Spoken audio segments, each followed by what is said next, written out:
Welcome back to the Paladins Pro Circuit Summer Finals. We are in the upper bracket finals, which means, Dave, 3 teams still standing, 2 sets to go until we will be determining our Summer Finals champion here at Paladins. So obviously you could tell things are getting pretty intense at this point. This first match we'll be looking at, that's Project and Sanguine. Down to the lower bracket finals, though, D69 will be waiting for the loser of this match to find out their eventual opponent. But whoever wins this first set, the upper bracket finals we're in right now, they're moving on to grand finals, and they're kind of putting their feet up and waiting to see who comes to join them. Team Project has not stumbled yet this weekend. That's right. 3-0 in both of their matchups. Sanguine obviously had one less match to play by virtue of being the number 1 seed. They dropped a couple of maps to D69, who now look resurgent. All of that is just a really long way of saying both teams look very good right now. It's always a question of who's going to show up come LAN time, come tournament time, I suppose, for this iteration, and both of them have. There is, I don't know if you call it bad blood, but there's some talk online between these two teams. Both teams very vocal between one another. Project won early on in Phase 1. Sanguine more recently have been winning their matchups. So there's a lot to look at here, and you know, pride certainly on the line for both of these teams. Very excited to dive into it, though. And I think we'll have our chance. I mean, you're right that Project have made it this way unscathed, but also I don't know that Project has faced anyone as strong as Sanguine has. Sanguine faced D69, who were down in the lower bracket finals with potentially a chance to make it to the grand finals, and Sanguine have just looked excellent. When they do win, Dolson, they just win. It doesn't seem as if there's much conversation about it. There's not much fighting back on the other side. They just take these games over. Yeah, if you're thinking about their set yesterday, it was a couple 4-0s, then 2 losses, and then a 4-1 to round it out. You're absolutely right. When they are clicking, they are clicking. They are a very hard team to beat, and they are not beaten often. Now, there's so much conversation around this team. I mean, obviously, Gogurt, he's carried a lot of the weight here. Yeah. I think Poison has been kind of an unsung hero of this squad. He plays that flex role so well, especially in a team that loves these triple DPS compositions. That second flex is so important because you don't really know what you're going to be asked to play on any given game. The Androxus so firmly in the meta, very important for him. So I'm looking for Poison to have a big set here today. You're right, man. It's not just Poison. Baller Steve, I feel like, also has had to be willing to fill multiple shoes depending on what it is the team needs at any given moment. I think that's part of the strength of this Sanguine roster, is that it does seem like they believe pretty wholly in their current understanding of what the best composition is, what the best makeup for your team is, and then their players are just willing to play into that. Whatever it takes, they're willing to make that vision come to reality. And I have certainly never hidden that I'm a big Baller Steve fan. I mean, name aside, I think he's a phenomenal player, and it's not an easy role to fill. I mean, you look at Wadu as well. You look at a team where you're going to have 3 DPSs and then 1 healer and 1 tank. I mean, the healer's job is difficult anyway, but now you've got all these squishy targets, so really juggling all of that is always so difficult. Baller Steve has done a fantastic job for this squad in doing exactly what they need him to do, whether it's a Genos and just supplying those marks, hitting some snipes here and there, or something like the IO, a little bit more mechanical on the spreading of the healing, positioning yourself being a little bit more important. So I'm happy we got a chance to kind of look at those two because, you know, you look at Poison, you look at Baller Steve, every piece of this Sanguine puzzle, they come together to form a great picture. It's not just the one guy. It's not just Gogurt. You know, it's not just Wadu. It's a full picture. That's right. You know, there may be one person showing up in the kill feed, but everybody is contributing when they get those wins. So the first map we're going to be going to here is Serpent Beach. A little bit surprised by these bans. Maybe no Bright Marsh, Frog Isle, or Jag Falls. I feel like those are maps we pretty often see. No surprise to see Fish Market banned, though no one wants to deal with that. So some of the more standard maps that normally show up might not be here. Still Stone Keep in the pool. I imagine that'll be big, but maybe that could be something that comes to fruition. I expect this to be a longer set, Dulce. I don't know about your read on this one, but that 4th and 5th map pick could potentially end up being important. Yeah, when we really come down to it, we're going to have to see something a little bit different. You know, the Stone Keeps, the Split Stone, Serpent Beach, obviously we're headed first. Expect to see those. Jaguar Falls, I'm not super surprised to see Team Project take that away. That's a map where the triple DPS kind of all-enveloping type of composition can certainly work, and obviously that's what Sanguine likes to play. The big question, though, in picks and bans, really throughout this set, not just in this specific game, is how did Team Project try to answer what we know Sanguine is going to play? They were actually tweeting about it, and you and I know, coming from their Smite team as well, it's a team that kind of has one way of doing things, but they do it so well. So the answer is, do you try to fight them on their own turf? Do you pick your own triple DPS and just hope that you can do it better?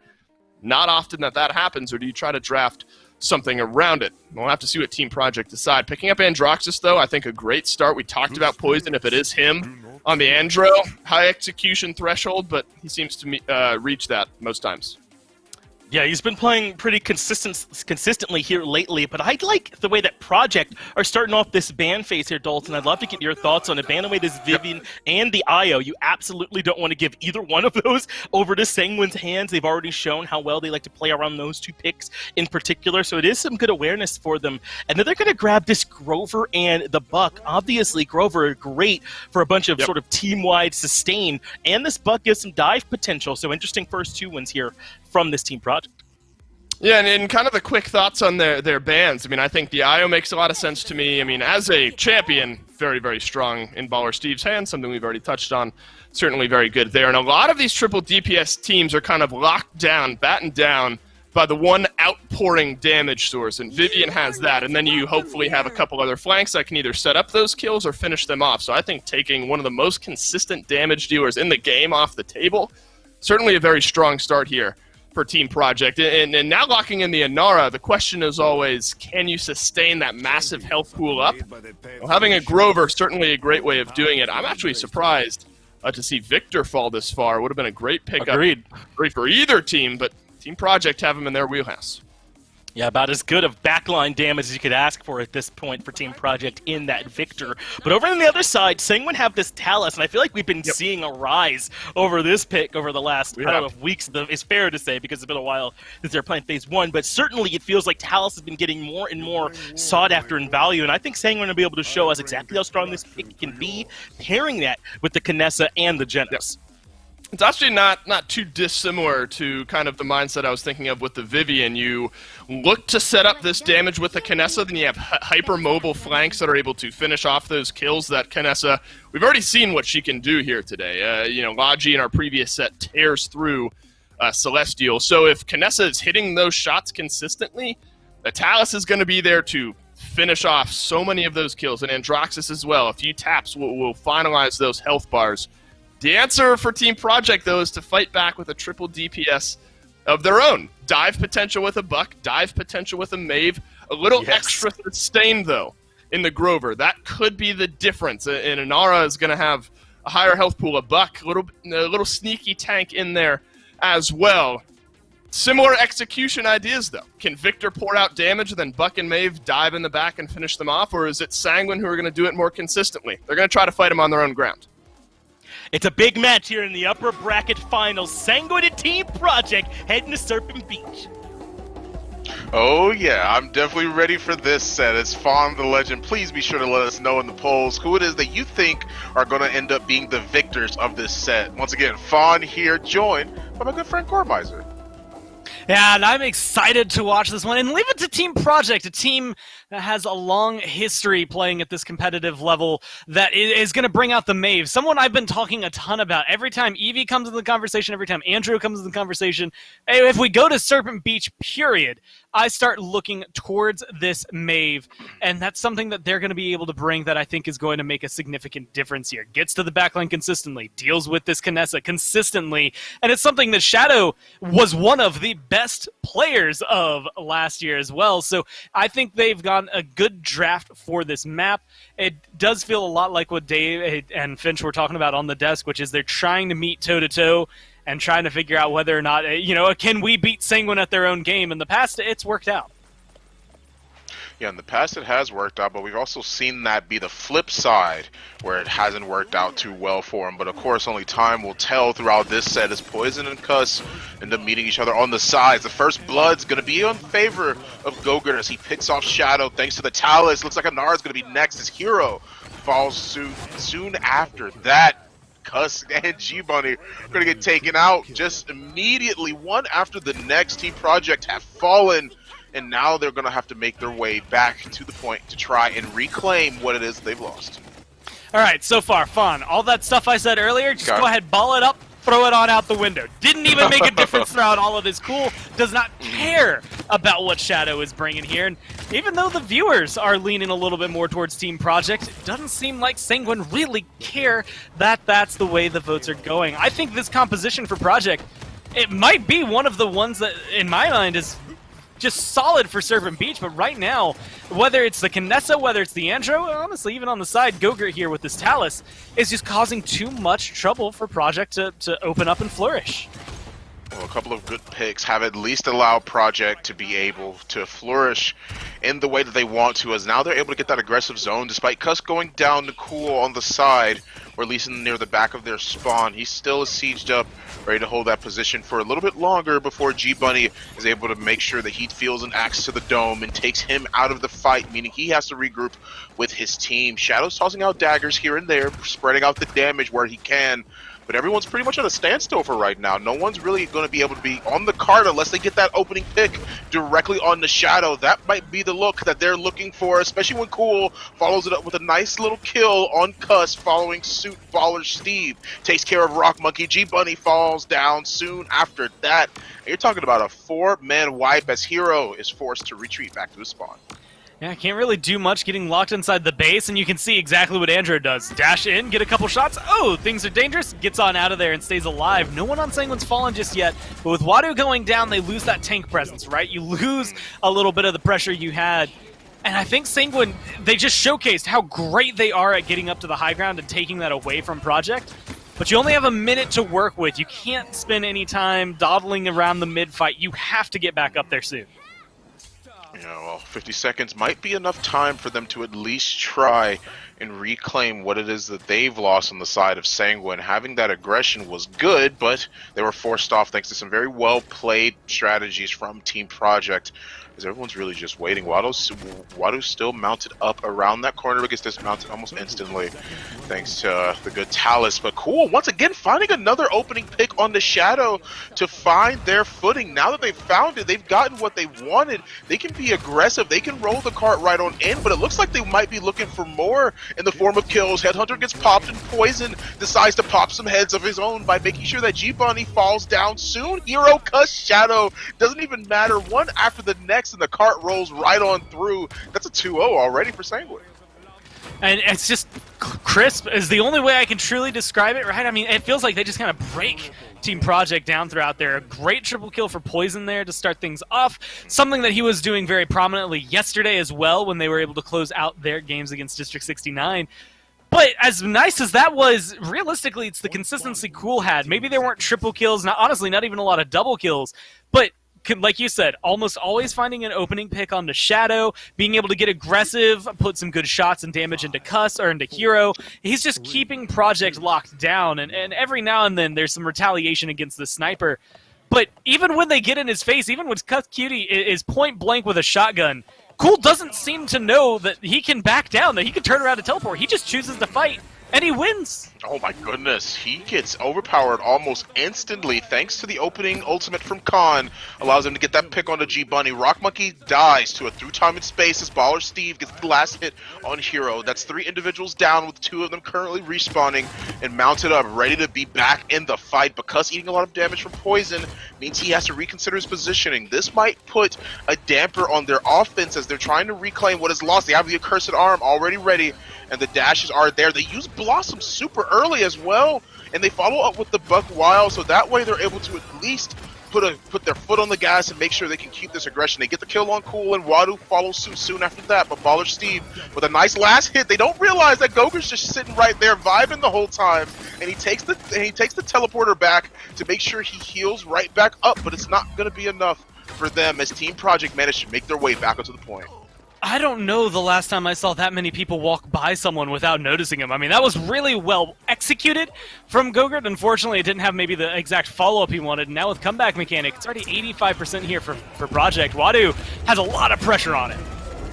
Seismic Crash gets drawn out, and they have the barrage to follow things through, but that's a 1-for-1 trade with 99% on the point, and overtime is a factor. Poison dashes right on to make sure that he can cause that overtime timer to reset as Gogurt moves right on in and manages to get that damage. Cool, actually just running them down, pops the Headhunter, and they're in control of the point. Rock Monkey is at least able to get one and forces them back. Cool is already really, really low, and thanks to Wadu, they're able to cause the overtime, but a nice double kill from Rock Monkey submits their point capture for Team Project, making it a 1-2. You know, Fawn, something has escaped me so far this game that I didn't even realize.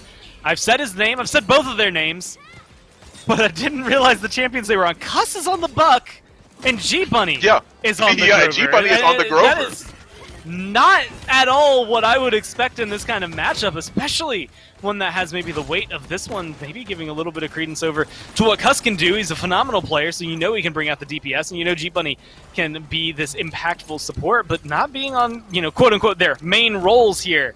It's probably going to make things unnecessarily difficult. We'll have to see how it does shake out, I think, long run for the game, but I think that could be a really big factor for the rest of this one.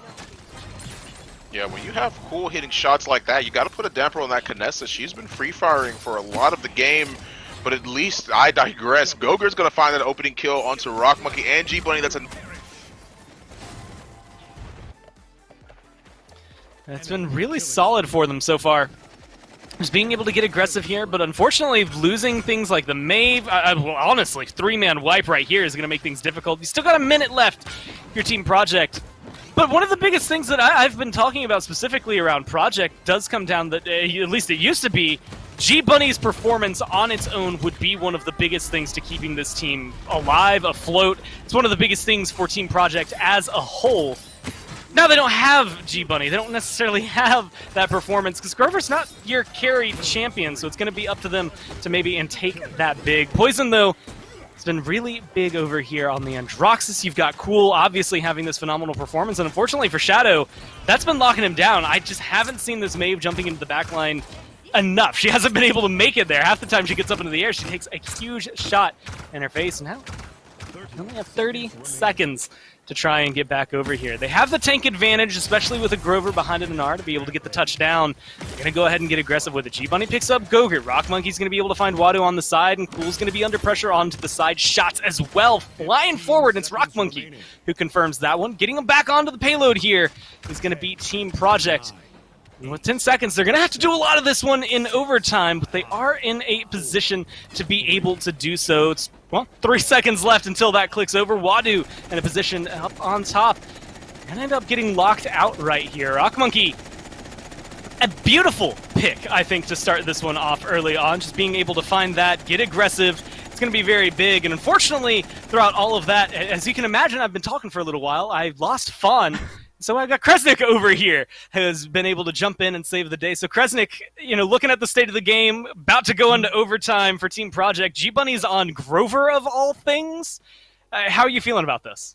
Yeah, you know, I don't hate the switch, and I think that's just because of my personal history with that. If Cuss had maybe been looking a little more comfortable on the Buck, I don't think they practiced this really enough, so having it now, I don't hate the swap having your Tanko support if he's not really comfortable on the DPS, but Cuss definitely feels uncomfortable on Buck, and I think at this point, if you're a tank, you gotta know how to play Buck. He's basically one as it is, just a very, very mobile, maybe a little more squishy than they're used to. Well, as of right now, they're gonna have to deal with that. Wadu goes down once again. Been very successful on this con in the past, but it's going to be this overtime. This Inara getting healed up, Whirlwind available, but they lose Rock Monkey early on around this corner. Whirlwind going to get popped to get the health bars topped off. It's up to Shadow, it's up to Cuss now to make things work. You lose your healer in G-Bunny, unfortunately for Inara. She's going to have trouble standing through that. Shadow gets taken down the minute he shows his face. Cuss, the last man standing here for Team Project, and well, he should be able to make it out alive. One shot too little there for Sanguine. It does end up meaning that Project are down 3-1 here. Sanguine take the lead, something that they honestly are kind of used to in this matchup now. Yeah, and I think the ultimates that they have could be good for either side. I think Overpower is so important for Sanguine, and they have to get a target that's going to be key. They have to maybe cancel the barrage from Rock or stop Cuss on one of these engages. If they pick Cuss, actually, he is only master writing one, a card, an item specifically that I think is very important. Take Cuss out of the fight. negate his ability to come back fast enough, and then Gogurt and Talus can just... Gogurt and the Poison can just do whatever they want. They can just run across the high ground, bully through the damage more or less. Gogurt can tank it with the lifesteal and just own that side of the map. That's the thing I think you have to be worried about. Now Gogurt's going to be going in deep. Looks for the healer this time around. He's going to be able to find him. Trades out his life, but he doesn't care. You get rid of G-Bunny. You get rid of the world here for Team Project. Trying to get aggressive, though. Wadu, he bites off more than he can chew and ends up following his partner into the grave there. So Sanguine not going to be able to take advantage of that. And with comeback mechanic once again on the side of Team Project here, that's going to end up resulting in a pretty hefty percentage, at least you would think, on their side as they wait for Sanguine to kind of retaliate and aggress into the objective. Look at this flank there right now from Wadu. If they can kill Hero, even if they don't kill Hero, they could go for a pull and a throw here, but they're already all over him. Shadow using that high ground, he gets the pull, but he's on a grenade, he's so low, they kill him. Can they fight Shadow? I don't think they can. Poison finally doesn't, but they're all bleeding out for the kill. And Cool goes in with the Headhunter, looks to lock him down, finds a lot of damage, but it's up to Baller Steve, of all people. Him and Gogurt doing everything they can to try and lock this point down. They're going to be able to get 3 kills themselves. Hero is able to at least trade 1 out for himself, but this Inara now has to deal with the Vortex. Grip Khan locking her down, throwing her in the corner. Hero looking to go down. Same thing should be said here soon of Shadow, but it's going to be a nice barrage from Rock Monkey to be able to lock him up and keep everything rolling. At least somewhat in favor of Team Project, but this has just been so back and forth, and Gogurt doesn't want to stop. He's going right back in, and that's going to be 3 more clean kills here for Sanguine. It's the Gogurt show right now at the end of that. The fact that they're able to use that, he uses that lifesteal just to tank everything. They just don't have the damage to burst through, even with 2 people there constantly hitting him. Just not enough cauterize, and how do Project have a chance to retake? Cuss kind of cuts to the side. He can't make it in, and Sanguine, off the back of 2 fights that were just pure chaos from start to finish, they could take it 4-1. Man, I'll be honest, I got so lost in the team fight there, I forgot that that was a 3-1 lead for Sanguine. I was just like, no, where's my game going? Why is it stopped? I want to see more. I want to watch more. I mean, Sanguine, they just didn't seem to care. Like, they decided at one point, okay, we're going to fight, and then they just didn't stop. Yeah, they gave it up. They tried to come back at the end, but the timing of the fight, the timing of Gogurt running them down, I think was the biggest thing. The fact that they were staggering them, Hero dying at this terrible time. He's on mount coming back, but he just can't make it all the way. Well, it was a fun game. I got so lost in what was going on that I didn't even realize it was about to be over. Either way, Sanguine take game number 1 in pretty convincing fashion. Let's see what the desk has to say about that one and what they expect to see the rest of the set. I think pretty convincing fashion is right, Gormizer. I'm right there with you. Even though we did see Team Project fight back in a little bit, that was mostly all Sanguine. And that last fight was all Gogurt, the Talus, absolutely showing up for him as he shredded through multiple people. Dolson, you're here with me on the desk, man. What did you see? How did Sanguine look so strong in that first map? Honestly, it was the strength of the Talus, and it's one thing that we're really starting to see in picks and bans a whole lot. And it's those small moments, and Kresnik pointed it out pretty well. Has enough lifesteal to sustain himself through a good bit of damage. The true power is free insta-dive, and obviously it's never understated, but when you talk about flankers, it's positioning yourself into an area where you can maybe finish off these kills. But the ultimate, well, the true power, I suppose, of a Talus is, all right, I'm going to use my ult, and I'm going to get rid of Rock Monkey for free on this Victor. I'm going to ult him, and suddenly I am right behind him, and I can melt him down in the blink of an eye. And even if I trade out my life, I've done the job of taking away the majority of Team Project's damage. 91,000 is what Rock Monkey was able to do. But then you look at the next few there. 70,000 for Shadow. QD, a tough game on that Barrack. Gogurt was matching that 90,000 mark. 76,000 for Poison. The damage dealer is able to just get it done a little bit more consistently here in this game. I mean, how you have the patience, the wherewithal to play like this, beyond me. I'm shooting at the first guy that walks through that doorway. Instead, it was indeed patience lying in a wait from Gogurt, who had the absolute performance they needed. But, Dolson, it's like you said at the beginning at that first desk that we had, obviously, Gogurt keeps making the headlines because he's the one getting these kills, right. But it takes the whole team. What about Baller Steve, who helped him hold down the point almost single-handedly, the 2 of them moments before that? So truly, the entirety of Sanguine kind of coming together against a really strong Team Project who gave them everything they could to try and hold on to that game, but just couldn't get it done on Serpent Beach. Yeah, I'm glad you bring up Baller Steve there, because it's in those moments where it looks like Project are going to win that next mid-fight. We're going towards another push. We might have another mid-fight later on, a 0.7. But it's hanging on those final little threads that you can't strategize around. It's just these big plays where big players show up, and Baller Steve and Gogurt combined for some big ones there. And then you look immediately after that. True Power comes off of cooldown. I'm going to dive into the back if I'm Gogurt. Technically just a double, but ultimately got 3 kills, nearly 4. It's exactly how you want to start off this set if you're Sanguine. Well, exactly the way that Team Project want to take this set is into Ice Mines to slow things down, as we often say, for our second map here of the day. And I think it should do that here for this team a lot on Ice Mines. Really does come down to the composition. The pick and ban phase is so important here because different champs start to come in and out of the meta just because of how different this map is played. Dolson, what are you expecting to see here from these two teams? I was going to say Talisman, but Team Project beat me to the punch there. I mean, good on most maps. Ice Mine certainly no exception for the Talus. We've kind of seen different mindsets on Ice Mines here throughout this week, and that's to your point of a variety of champions that are viable. I mean, earlier today we saw kind of full blaster, no direct damage compositions built on here, purely built around ultimates, because the point fight is ever so important. So it really depends what the team wants to do. You can totally sell out and say, all right, well, we just want to fight for the point. You know, maybe we get a push in there and we get ourselves one more point on the board. But ultimately, if we're fighting around our ultimates, we're doing it right. So some teams will opt for that direction. I'm not at all surprised with the way these bans have gone. It's mostly similar, a little different, though. Bomb King, tried and true ban for Sanguine. I think it's smart here. Bomb King, amazing on Ice Mines, especially in the hands of Shadow.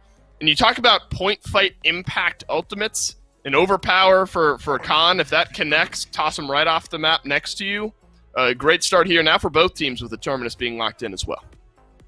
Yeah, 2 very strong frontliners, probably 2 among the strongest frontliners here on Ice Mines, picked up right away. No surprise there, but that does mean because Sanguine's in that second pick spot, they get to get the victor in response here, which feels pretty good to pair alongside this tournament, especially in the world where they can't get Talus or Vivian, those banned away by Team Project. I think Sanguine got to feel good about how these first 2 picks have gone for. Yeah, I think so. I mean, you look at a Terminus and the ability to not only create space. I mean, the way you play around him is you'll send a blaster, direct damage, whatever it may be, however you want to play it, behind this Terminus. Power Siphon is up. You can shoot through it, but the enemy team cannot shoot back unless they have, you know, some AoE shots that can weave around it. So not only does he create space for your damage dealers, but he eliminates space for the enemy team, which is ever so important here on Ice Mines. A Willow locked in as well. So now mitigating a lot of where Team Project are going to be looking to maneuver. I think Sanguine have gotten themselves a draft here throughout the first few that they'll be very happy with. What we see, though, from Project is a return, I suppose, to normalcy. Double tank, little extra health that you're going to have to burn through. Grover there for some good sustain. But into a Willow, that's tough. You got the dead zone to counter out a lot of what Grover's going to be looking to do. It is beefy, though, these first few picks from the Khan, the Inara, topped up by the Grover. That's hard to chew through for Sanguine. Now they add in this Eevee, which adds a ton of dive and mobility to this composition. It's just one extra level of complexity. And now the Tiberius here as well. Have we seen him yet this weekend? I don't think so. If we have, very low at that 4% pick rate. We'll get a chance to see what he can do here, Dulcid. Where or how strong do you think Tiberius is right now? You know, he's still this, like, ultimate 1v1, you know, master. He pops the stim. The heavy blade is what we've seen a lot of people really focusing around. The double tap can effectively melt almost an entire health bar from a backliner. Gonna need to connect. I mean, there is so much 1v1 potential, though, for Sanguine. I mean, I'm still taking Tiberius in a complete 1v1, but it's rarely that case. The Sky throws a bit of a wrench in the mix. We've kind of seen the pseudo support damage type Sky. You're in the smoke screen, get some ammo, get some healing. I'm intrigued by Team Project's draft. I think Sanguine got themselves something that they're just more comfortable with. Not to say, though, that I dislike what Project are bringing to the table. Well, Sanguine hit him hard in Game 1 with that Serpent Beach win, but what about Ice Mines? We get it down to the cast. Welcome back, guys, or at least into the game, I should say. I'm casting Paladins, but Zeus felt like he needed to make a cameo outside of my house for a little bit of a second. But we're back. We're here in Ice Mines, and the drafts are very, very aggressive, or at least it seems like they can be. What do you think about these drafts, Gore? Who do you feel like has the upper hand here? Honestly, I'm very excited about Tiberius and Predatory Instincts, having that extra bounce, being able to come through. There's a lot of tight corridors. I think it prays well and plays well here for Team Project. But when we're looking at success stories, Tiberius hasn't really been at the top of them, right? He's not the #1 people are going to. I think it'd be awesome if he can finally win one, but realistically, he hasn't been the most winning champion that we've seen in the PPC, whereas the Sky works well on this map. Willow works well on this map. Victor, it's one of his best maps, if anything. So it's an uphill battle here for Project. I think Sanguine, as long as they don't mess things up too badly, should at least be able to control this. Yeah, that is already a good first blood for Rock Monkey. Tiberius finds that opening pick onto the Willow. Now that they've managed to gain some ground, they're going to try and push forward, but that Sky damage is a little bit too much. Hero gets melted almost instantly, 15% to 15%, of course. Sanguine are the ones that have managed to reclaim this point, but the back and forth seems to be happening right now, a lot faster pace than most Ice Mines games we see. These opening kills have really stacked up on either side. It's really a tick for tack at this point, and it's hard for Team Project to make it back to point when Sanguine finds that remaining kill on G-Bunny. Now look at how far up Cool is getting that kill on Rock Monkey. Yeah, this is one of the devastating things just about Ice Mines in general, is how aggressive you can be and how suppressing it feels. I mean, you are locked down from so far away. Maybe a kill like that can open it up, and maybe Eevee is able to get in and get a touch, but it's just so difficult to fight your way back just to the objective, let alone to be able to get overtime, let alone win the fight here in overtime. So a lot of pressure on the Project. Right, exactly. 99% to 36 already present for the boys on Sanguine. They're managing to keep them back as far back as possible. They use the Blade Dance from Tiberius and set things up, spins his way directly on, but Hero is going to be taken down by Cool. And currently Rock Monkey's locked in a battle one-on-one with the Sky. The bouncing chakrams are a little bit too much as he's going to go down, but the point capture still goes in favor of Sanguine. I think actually being a very rare instance of what Dave was mentioning on the desk, you're not normally going to get a kind of vacuum 1v1, but a really weird pocket on the side there for both Project and Sanguine to be able to actually have one happen. Showcases why Tiberius is so strong in those engagements. You know, you're bouncing these shots around, you're gonna get hit by it no matter what. Juking is only gonna save you a little bit from initial damage, but unfortunately for this guy, she just doesn't have the same turnaround, I think, potential onto what Rock Monkey has versus what he was able to do there. The problem is cool, you win the 1v1, but you don't win the point fight, right? It's a tale as old as time in Paladins. Even now, you're winning the point or the fight right here at the very first, maybe initial choke point you could block him at. But what does it really mean? Because you lose, right. You lost the mid. You're just holding on, looking for the next round and trying to figure out what you can do with your Project. Right, exactly, and it seems like Project have at least been able to turn the tail on its head for right now as Shadow moves in. Nice movement to be able to try and get around Cool, but you can only last for so long in a situation like that as Shadow goes down, and now the Victor is making his way back to point. Blade Dance gets utilized again. Rock Monkey dashes up in the sky and out as they all try to converge on his location. Cool goes down, but the point is currently being contested. With that being the situation, you have a minute 5 still up and available on the side of Wadu, but it seems like there might be a little bit of a connection issue there for the time being. But Sanguine, I mean, firing on all cylinders on an Ice Mines map, you don't typically see people fighting back and forth as frequently as they do on Ice Mines. It's typically like this slow burn sort of deal, but they're firing on all cylinders. It's trade for trade at this point. That's what I think I like the most, specifically about the top, I would say 3 North American teams, but since we only have the top 2 here, I'll say the top 2 that are coming forward. It's that both of these teams want to be aggressive. They want to be in your face. They want to fight because they know that's how they're going to win.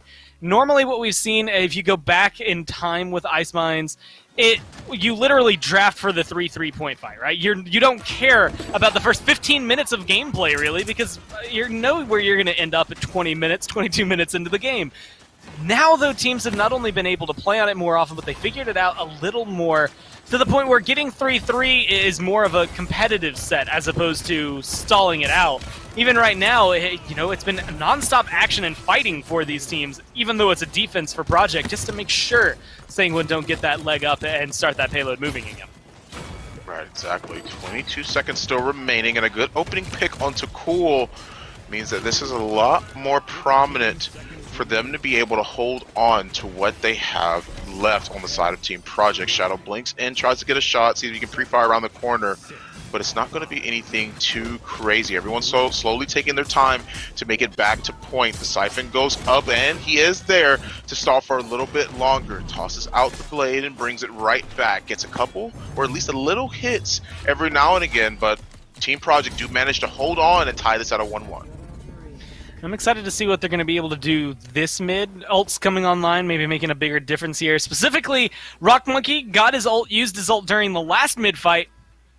Didn't really do much with it, was kind of chasing people down more than he was able to get damage done, so he's in this position to maybe change that up. He's at 85%, so he's still got to pick it up, but he's 6-1-3, 6-2-2 there for Shadow. Very good defensive round for them. Honestly, even a good mid-fight for them.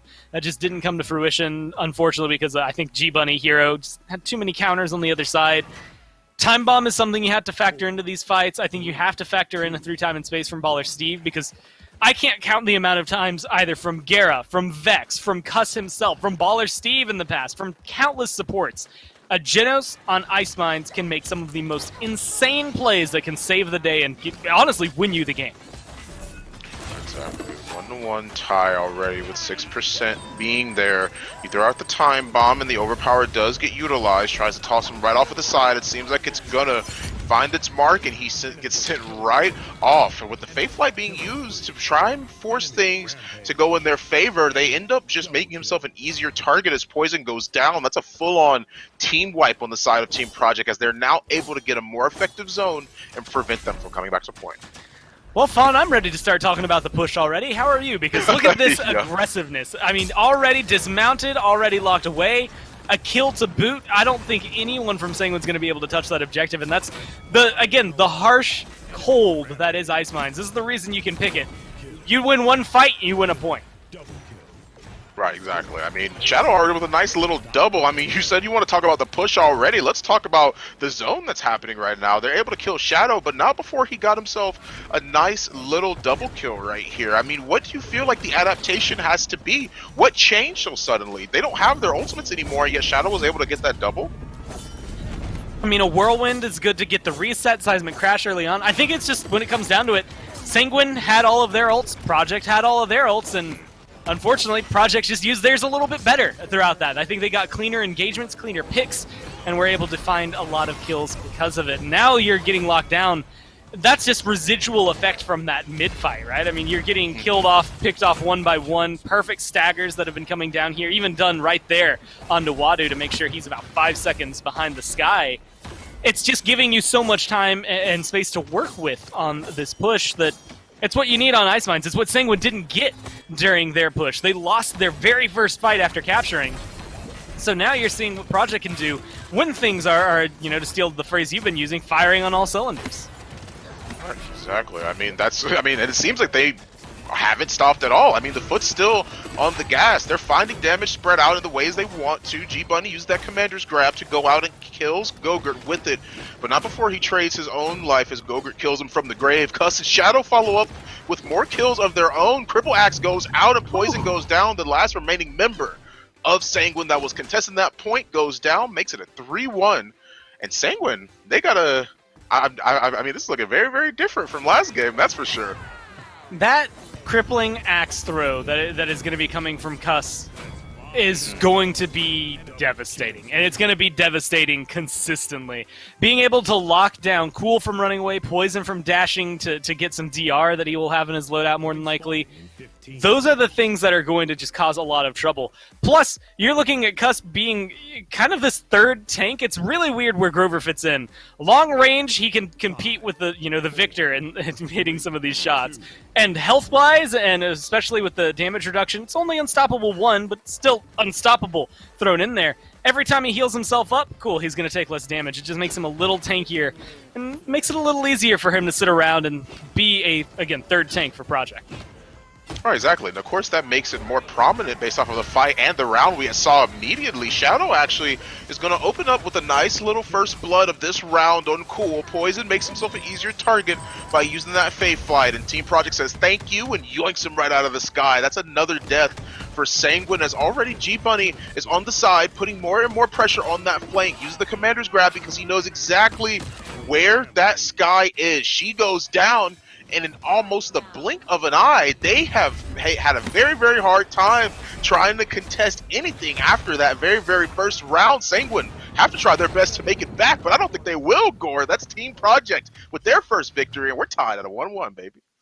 I mean, it feels like the last two mid-fights are kind of blink and you miss them. I mean, you look away for a slight second, and then you look back up, and all of a sudden Team Project standing on top of the world in control of the objective, and they're not worried at all. I think a lot of it comes down, again, to the ult usage and kind of the suite of ultimates they bring. Whirlwind having the full reset, Seismic Crash being good setup, and of course you get the insta-kill, whether it's throwing them off the map or what have you from an overpower.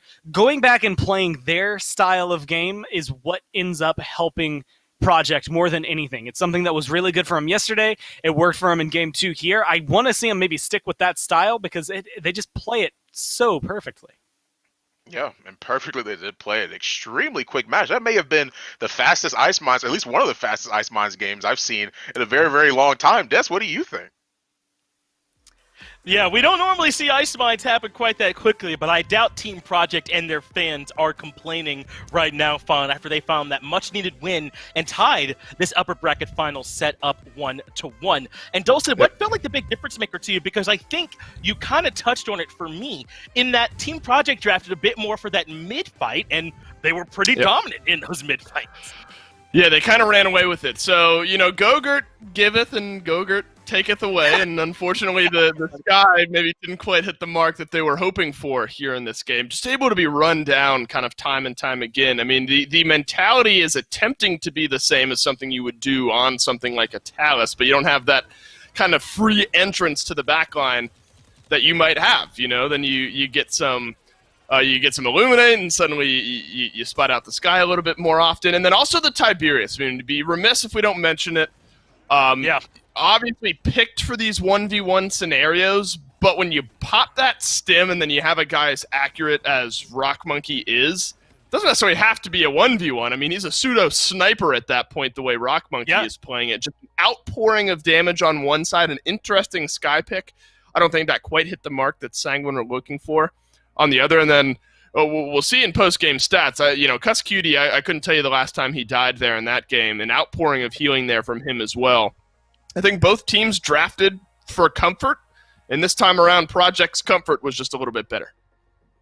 Yeah, and I think this felt a little bit like a back pocket sort of thing here for Team Project, right? It's like, okay, we can go over towards Ice Mines. We can play somewhat more of a more team fight focused type of composition and really slow this set down a bit more. Now, obviously, Ice Mines was over relatively quickly, but they changed the way the pacing of these fights were happening. Instead of giving Sanguine room to find some of those individual Go-Gurt or Baller Steve plays we lauded back in Game 1, this was much more about how can you handle when you have to fight all 5 of us well coordinated, and Sanguine didn't look like they had a response, at least not on Ice Mines.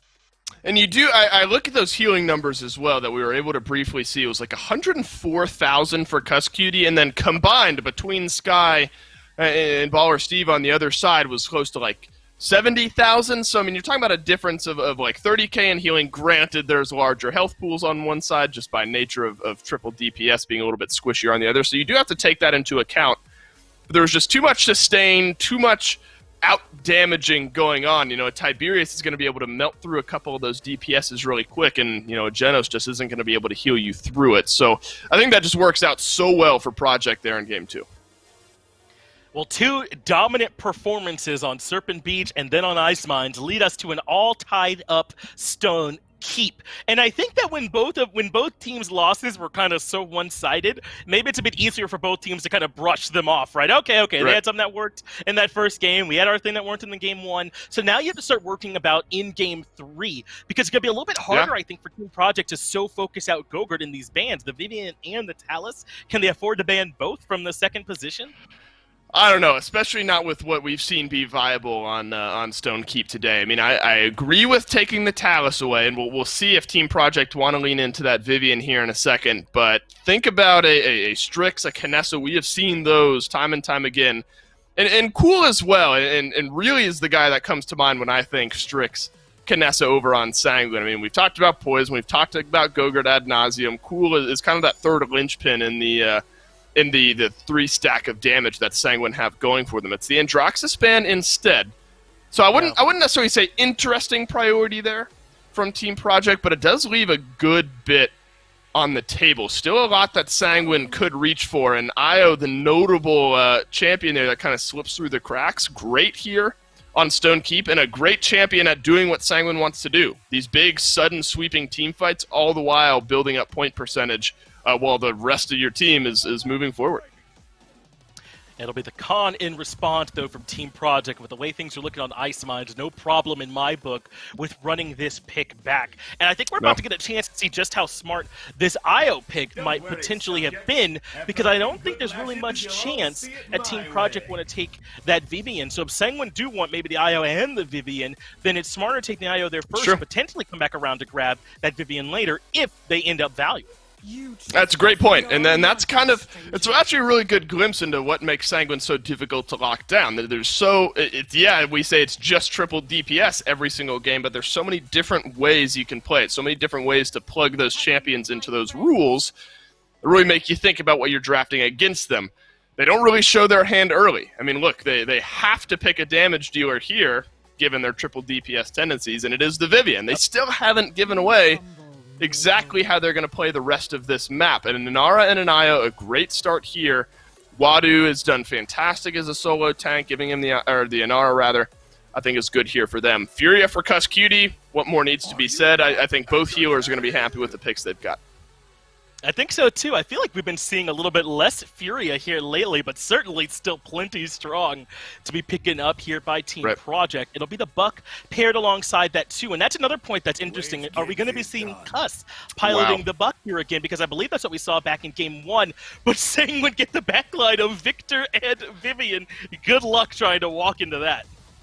I am just so curious that that Project let both through. Now with a Cassie as well, I mean, talk about direct, difficult to deal with damage. A Bomb King, great at controlling space. I mean, a couple of those sticky bombs hit you, and Shadow will hit them. You don't want to fight into it. A Barrack for some extra sustain. So another kind of traditional comp here from Team Project. Another game where both teams drafting to their comfort. It's whether or not this Buck can jump on the Victor in the backline freely, whether or not the Bomb King and Shadow's hands can control the space that Vivian and Victor and Cassie want to move into. That's going to be the big difference maker, because it's traditional here from Sanguine. A little extra sustain with the Inara, but damage knows no bounds here for the Sanguine lineup.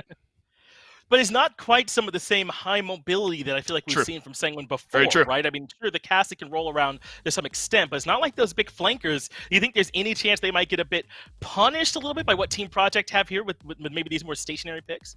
Absolutely could. Going to be difficult to run away from the BK if Buck makes his way through the low ground. A dive onto the Vivian or the Victor is not necessarily going to be difficult to find. So if Project can find that, I think they've got a good chance. We'll see if Sanguine can make it work. A full artillery squad in the back line as we head to Stone Keep. Stone Keep is indeed the map that we are on, Finch, and thank you guys so much for doing a great job on the desk, you two. And I'm really, really excited to see, once again, another two teams that have sort of, at least in my mind personally, have broken the mold. The fast Ice Mines game, the constant aggression, and you pair that with somebody like Io, that must mean something, right, Gore? Like, that means that they must want to go full send, right? Oh, absolutely. And honestly, I mean, think about it this way, at least in my mind.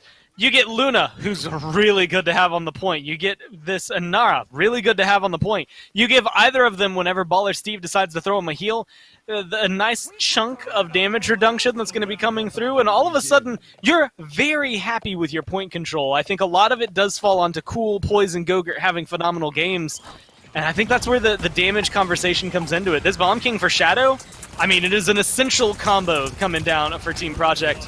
And if it can get off on the right start, it's going to be great.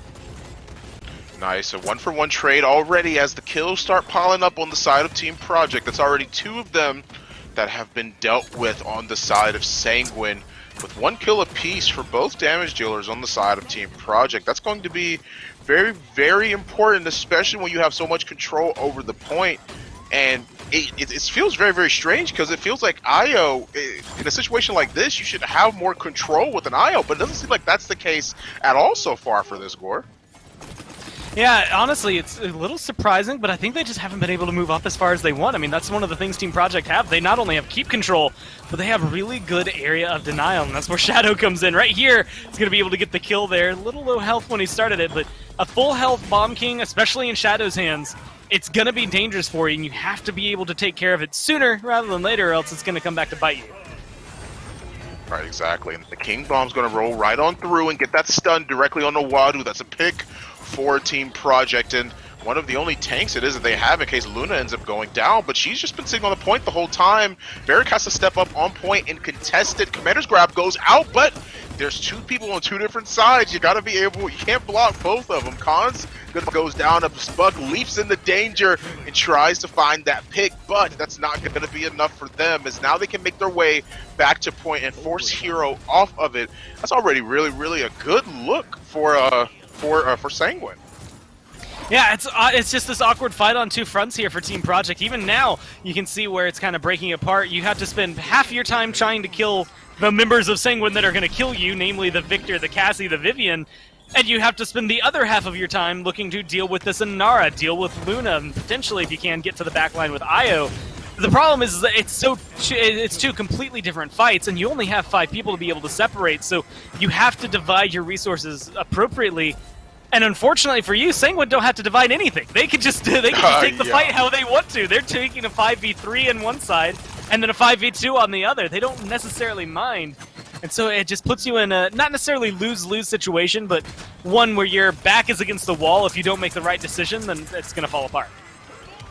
Right, exactly, and that is absolute insanity already as the Commander's Grab goes out, gets the stun, and tosses him back. Inflame gets utilized as well as G-Bunny's shield gets brought up, but gets brought pretty low, which is why he drops it, because Cassie has to back up because a lot of her teammates are already said and done. Wadu's standing on point to contest as long as he can, so that way it's easier for the team to group up, but they're mainly just waiting for Wadu to come back so that way they can 5-man rush this. 1 minute and 20 seconds still remaining is looking pretty good so far for Sanguine, especially with how far it's been pushed up. Yeah, I mean, it's incredibly far in terms of progress, but they're at that one choke point, which I want to say is easier to hold, but realistically, it's only going to be easy to hold as long as that Bomb King's available, and they're willing to commit a seismic crash to it. Yeah, Shadow's still going to be around, but now you're in a 2v5. That's not necessarily the easiest thing to control as a Bomb King. 1 ultimate, 3 bodies. Make that a 4th one as the Vivian experience. Hold down that right click and make sure that left click button is never let go whatsoever. That is plenty of bodies to pile up, and Luna gets a nice stun on G-Bunny. Hero goes down next, and that's a converted point for Sanguine. 2-0 already for the boys in blue. Now, it is easy to meme because literally all of that gameplay from Gogurt was just holding down right trigger and shooting people, but he's been having a really solid weekend so far. I mean, 8-2 and 7. Yeah, it's easy to meme because, admittedly, on paper, that one mechanic of just shoot 70 bullets, it's pretty easy. But the positioning, the movement, the shielding, everything that's been going into this and kind of behind this Vivian has been solid for Sanguine. And Gogurt's having a really good day. The way Serpent Beach went, as well as the way this game so far is going, has been very solid for him. And honestly, right now, as much as it might hurt, because there's still a Cassie, there's still a Victor, I feel like Vivian's become maybe my number 2 target. Io's still number 1. You want to get rid of her as soon as possible to try and deal with Luna as fast as you can. But otherwise, it is Gogurt, because he's the one who's doing this to your tanks. Already, Gogurt is looking pretty low, though, but gets kept up long enough to at least spread out damage to where they can't contest the point. Immediately, the overpower goes out and manages to catch Baller Steve, but nice peel from Wadu. Gets some of those hits in and make sure that G-Bunny can't respond in kind. The only thing it is that he's looking at is a gray screen right now. King Bomb rolls right on through, but you got the wall up to make sure he doesn't get caught out. and that's a sort of wasted ultimate at least. Everyone else is just chilling until they can make it back to the point. Wadu drops down and puts on the Mother's Grace to make sure that he can't get CC inflamed. The Wings of Fury at the back, but that's a 1-for-1 trade already as the barrage comes through and finds another pick to cement their lead on the point. And you've got 54, was 54 to 54, but you can see again the impact that Luna has on the objective. This is why Io is someone that you want to ban away, because if you forget about her, even for just a second, if you try to take a focus onto a side fight, anything that is not the main objective, well, they're at 99% before you can do anything about it, and unfortunately you have to jump in much like they just did there, and for Project, that means another point loss. Exactly. Another point lost indeed as the score decides itself at 3-0. Already a very aggressive push coming from Sanguine already with 2 minutes and 15 seconds remaining. The cart is still rolling right on through. No problem whatsoever for the boys in blue. I mean, I don't really know how they can really adapt to this. They use the inflame, but they still lost the fight. Gore, what do you feel like the adaptation is for this? Honestly, it's got to be the way they're aggressing into it. I've seen a couple of these fights where it feels like Rock Monkey or Shadow are maybe going in too early, maybe a little too late, depending on who you want to follow with it. And there's a lot of, well, exactly what we just saw out of G-Bunny, where it's an isolated kill, they're all by themselves, and you have to wonder, why though? Like, why are you there that aggressive on your own? Where's your team? Why did you go in after he died? Why did you go in before he was able to follow it? It just seems like there's a little bit of a disconnect right now for Project. And unfortunately, it's given Sanguine a huge lead on this payload push. Seismic Crash being utilized, but so does the Battle Shout, but that immunity only lasts you a few seconds, my friend. Sanguine make this a quick 4-0 on Stone Keep.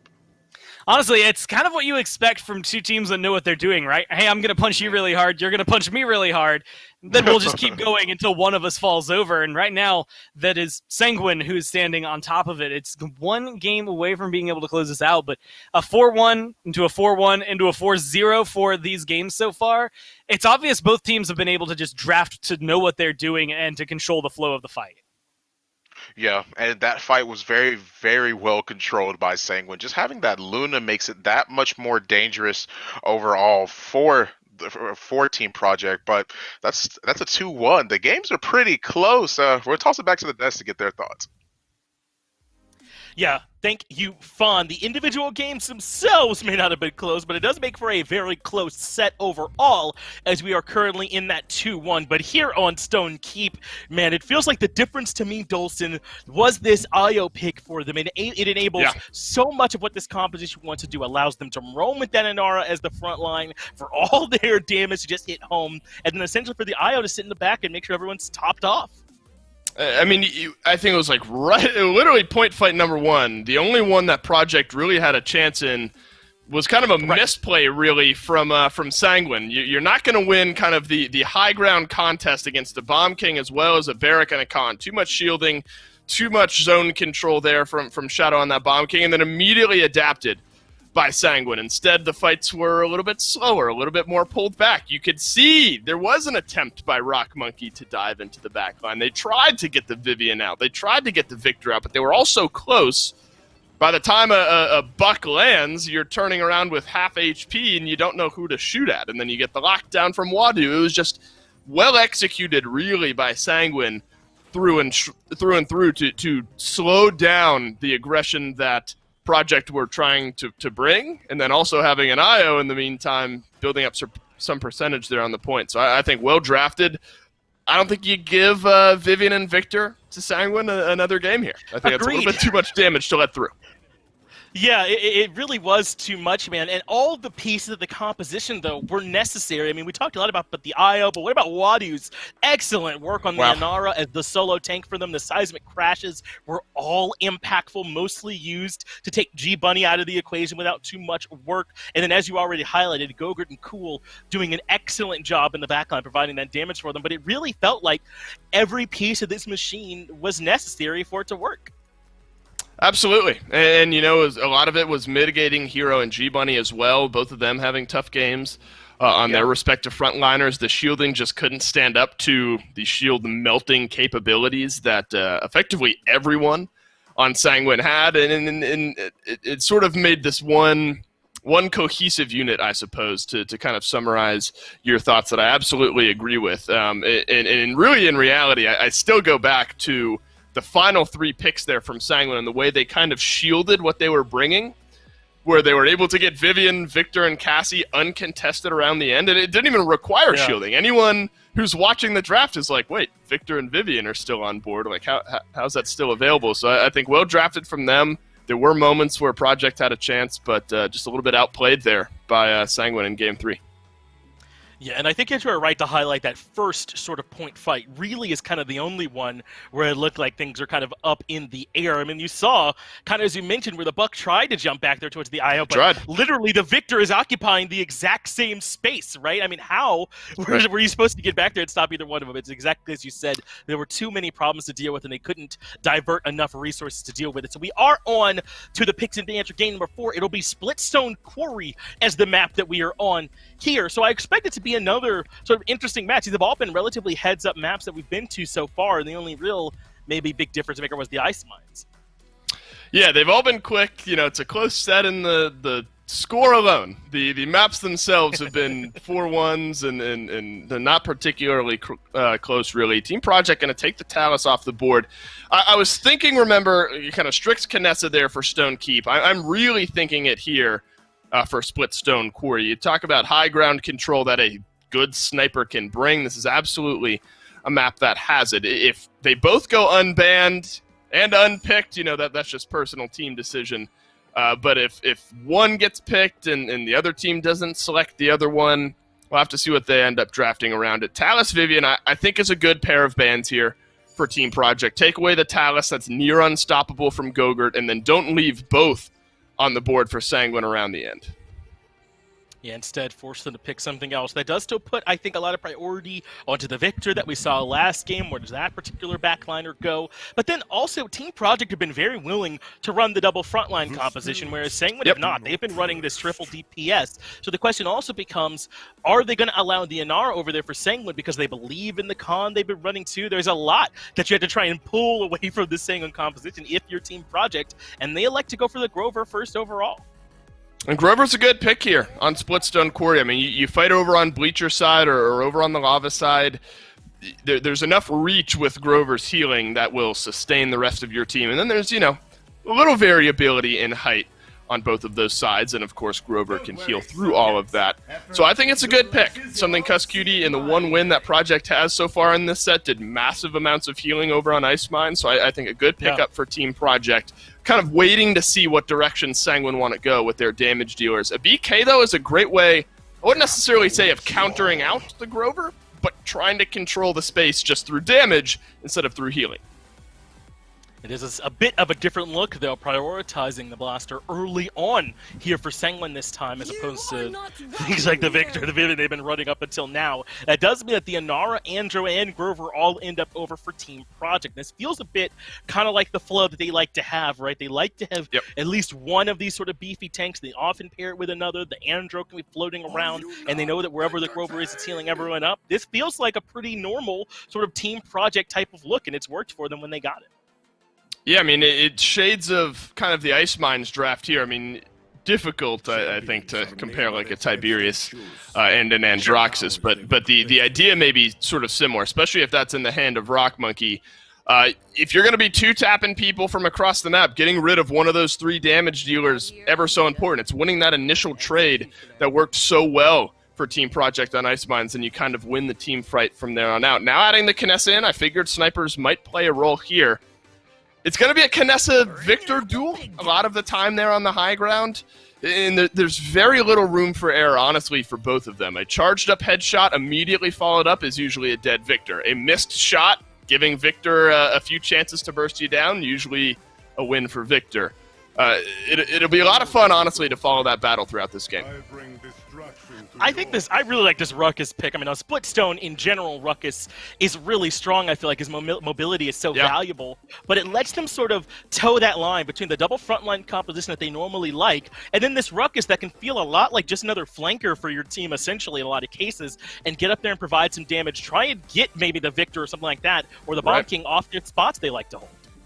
Yeah, and G-Bunny, one of the best at playing this Ruckus. Good point out there, though. This Androxus got a big role to play. Victor, I mean, it's not necessarily a consistent dive. It's going to be a lot of hoping that Kinessa hits that first shot, and Androxus is within line of sight to finish off that backliner, because without it, we've already seen what alone Victor or Vivian can do, despite Sanguine having both in the last game. You got to hope the shots and the dive is consistent enough there from Team Project, and if it is, I think they can take this game. It is Team Project with their backs against the wall, though. Sanguine have that buffer of an extra game, but will we even end up needing it? Let's find out on Splitstone Quarry. Indeed, find out if Sanguine can really close this one out 3-1, or if Team Project have some fights still left in them. Fawn the Legend joined by Gormeister on the mic. And I'm really, really excited to see another game. And I've just been excited this whole set, actually. I've said that I was excited a lot, but I really, really am. Like, these two, I'm a big fan of the smack talk. I'm a big fan of the, we're going to end up taking this set, or we're going to end up taking this one. And I'm excited to see if Sanguine could put their money where their mouth is, for sure. Honestly, being able to have a lead as of right now in the set's pretty big for them as well. This is one, I think the draft phase maybe goes over towards Team Project. There's definitely something to be said about Poison's Bomb King. I haven't gotten to see it for a while, but not too long ago in the Premier League, way back when, this was, again, one of the premier Bomb Kings that you could see. So Poison definitely knows what he's doing, and feels at home on this pick, and they've already got that first blood.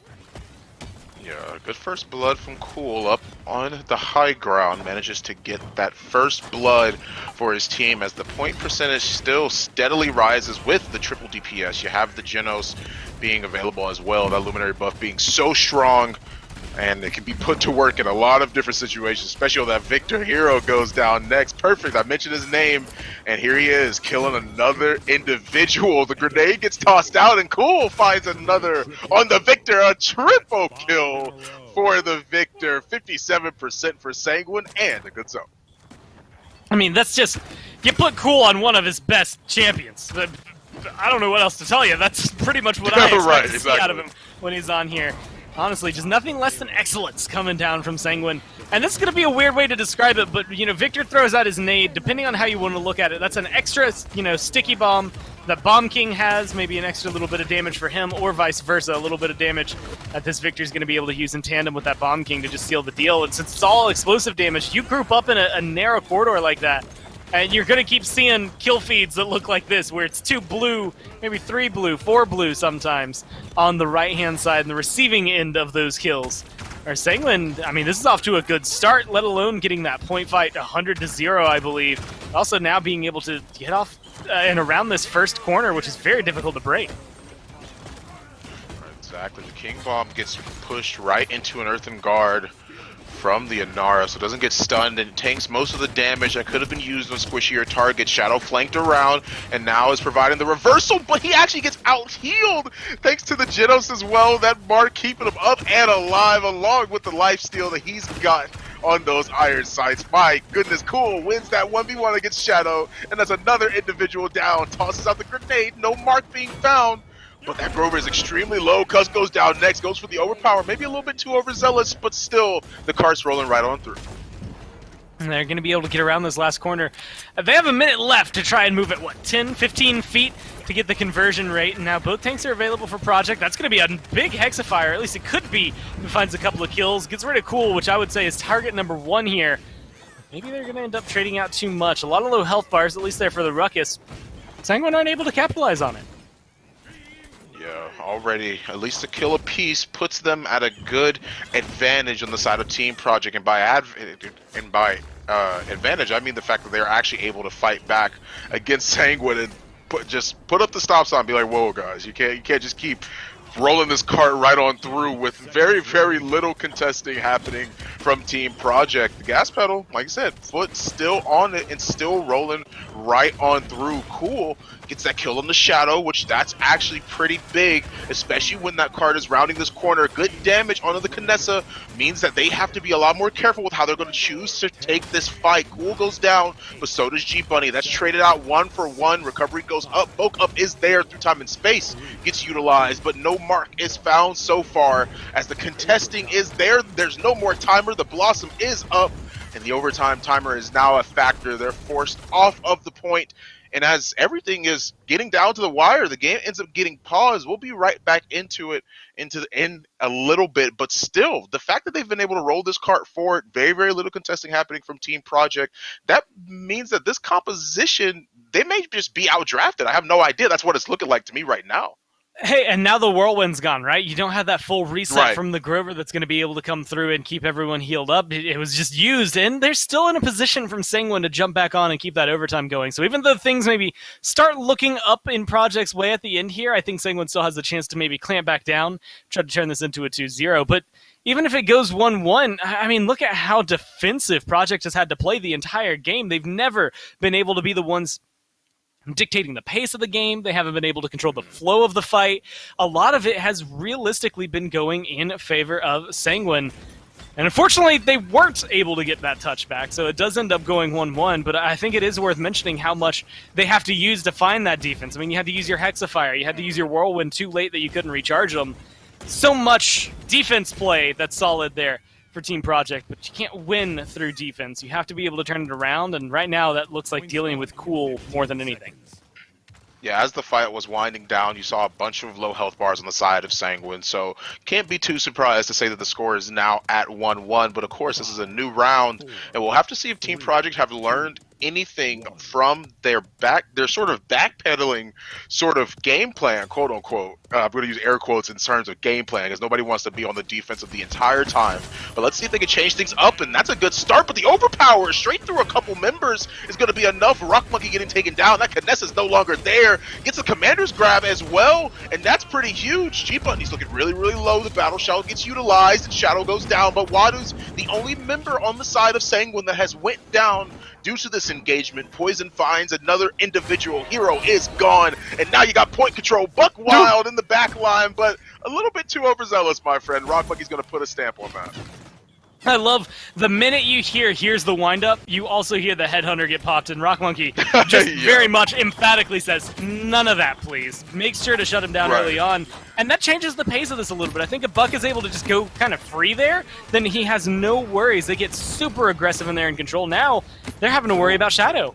Nice. Okay. This time around, it was looking similar to the last time Shadow tried to 1v1 Cool in that situation where he just ends up losing due to the sustain from Genos and the lifesteal as he has, but good on him to be able to adapt and good on his team to be able to follow through to make sure they get those kills how they need to. X-Fire getting utilized right on that bridge, but finds a lot of damage plugged into different targets, but it's still not going to be enough to submit a kill for them. 78% as everyone on Sanguine is making their way back to the point. Genos is being dived, or at least dealt with a little bit too much as he gets a little bit overzealous, and G-Bunny overextends.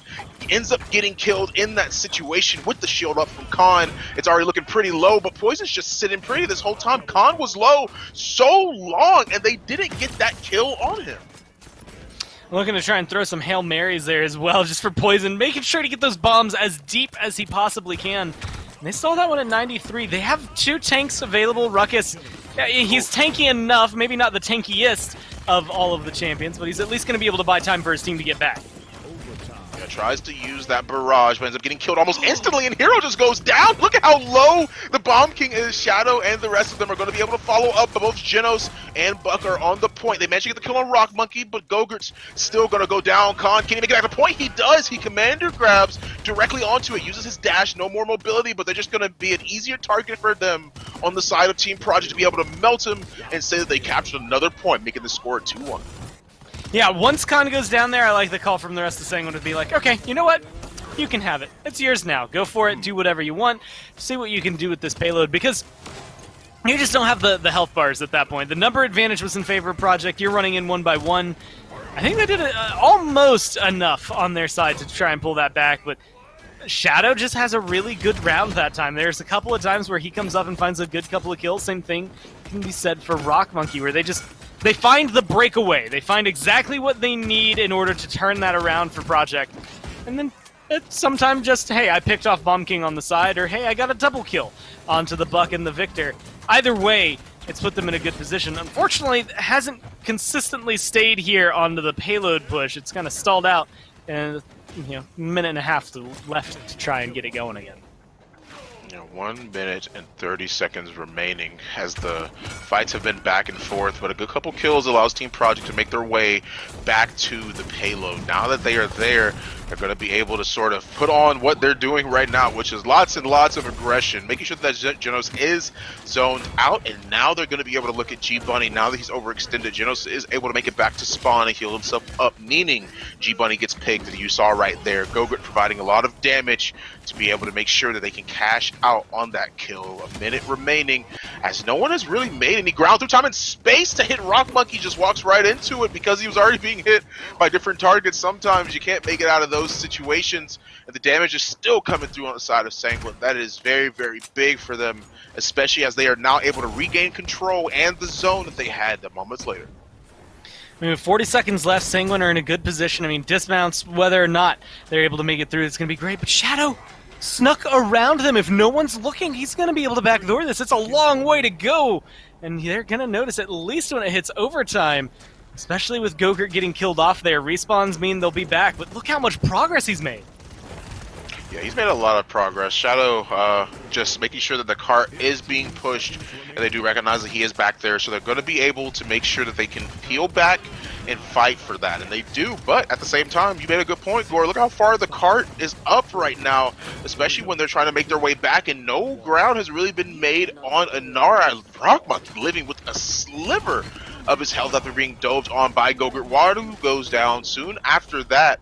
With the overtime timer being there, if for any reason they get knocked off of this point, that timer's going to evaporate. They just seem to walk this one in. Poison forced to come down and try and contest. But oh, yeah. There's only so much you can do, right, in that kind of position. And I cannot understate the value that Shadow just got them. I mean, Shadow has now put them in a position to cleanly win this game. The difference between a 3-1 and a 2-2 is so drastic, especially with how close these mid-fights have been. And granted, that's maybe going to bring me into a conversation about the comeback mechanic and how Sanguine having it theoretically means they should have this point no problem. It should become a 3-2, maybe a 3-3 if they can get a good conversion, and then we're back to, point A with the conversation. But knowing that in a 2-2, either of you can win, it's just an ever-present threat for Project, right? If Sanguine win a 2-2 mid-fight, they're 1 point away from being able to win the set. Now, you've got control of the game. You can take it, maybe not too patient because of comeback mechanic, but at your pace, right? You can force them to play your game.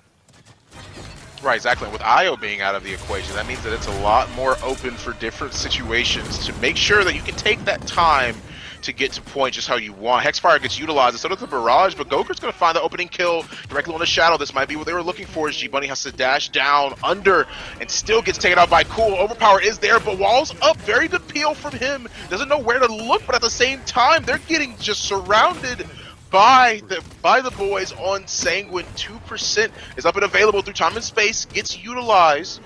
And that's a huge, huge thing, because now they don't have that one-shot potential or the ability to zone out whoever it is they want to, but still, the percentages are very, very close. You said they can take their time, but you mentioned that comeback mechanic, and it's putting in work right now. And it's one of those things, you can play it at your pace, you cannot play slowly. That is something that is going to be distinctly different. 97-48, you have to win this fight. Uh-oh. G-Bunny goes down again. I don't know if the fight's looking too good for him, as Hero is now in their sight. Shadow trying to plug in damage into different targets. Wadu's going to go down, and he knows that. Doesn't even try to escape that situation as long as they get the pick. With 99% still up and available, overtime is a factor. Shadow with a movement onto point, off of point, damage all around, and that's going to be huge. That was absolutely enormous from Shadow. My goodness, apologize for the volume and the energy, but at the same time, that was absolutely amazing. Shadow carrying that on his back. Team Project with a 2-2 lead now in set.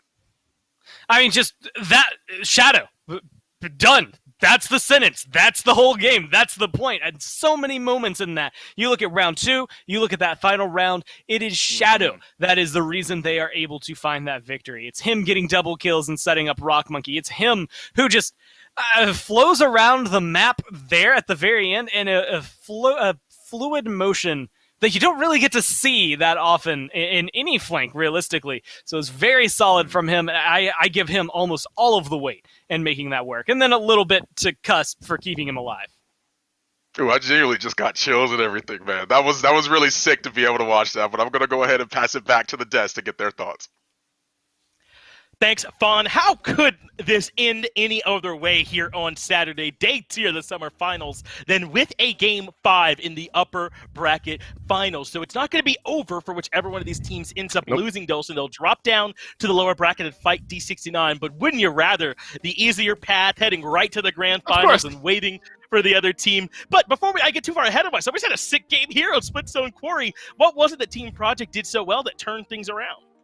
You know, and we were talking about this kind of on the back end. We'll get to Shadow. He had a fine game. You know, Cuss Cutie did okay, I suppose. Hero, he had these couple small moments throughout that game. You know, the stats are not going to show this massive performance out of the frontliner, but he had these small technical plays time and time again on the Sonara that made such a difference. A big wall to stop the overpower from impacting anything. A wall at the end of the game preventing Sanguine from contesting the point.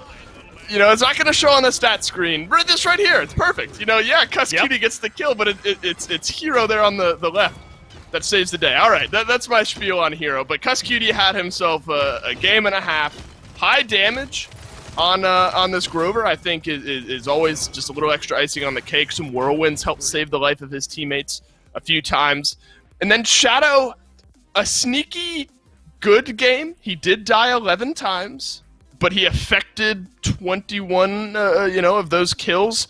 Countering out Cool, a decent amount is what he was able to do. But it was kind of that one moment there towards the end where Shadow really put his name on this match. But I think Cuss Cutie, saved a lot of these fights time and time again. The Whirlwind countered out a big barrage that eventually found, little to no value. So I think you look at a Team Project win here on the back of better, maybe more drawn-out team fighting where Sanguine looks to kind of punch you and hope that you're done with it.